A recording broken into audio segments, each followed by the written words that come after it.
Busy week for members of the Church of Jesus Christ of Latter-day Saints. On Saturday, General Conference will officially begin. But tomorrow morning, a special broadcast will pay tribute to President Russell M. Nelson, who died over the weekend.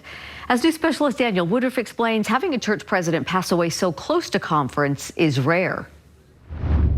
It's only one time in the history of the Church of Jesus Christ of Latter-day Saints that a prophet has died this close to a general conference. That happened in 1951 when Church President George Albert Smith died just 2 days before General Conference, which is held twice a year.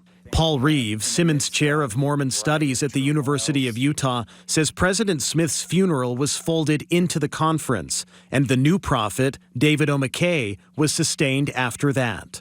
In this case, President Russell M. Nelson died 1 week before General Conference. The church says conference will take place as scheduled this weekend, and President Nelson's funeral will follow a few days later.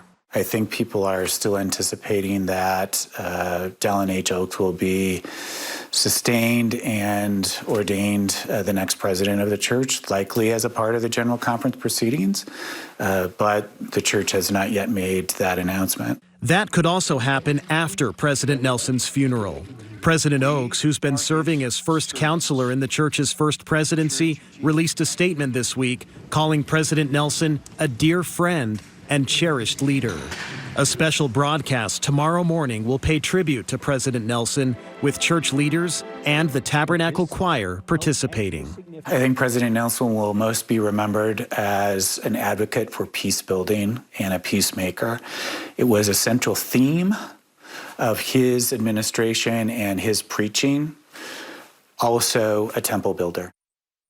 Ahead of President Nelson's funeral next week, there will be an all-day public viewing for him on Monday, October 6th, right here at the Conference Center.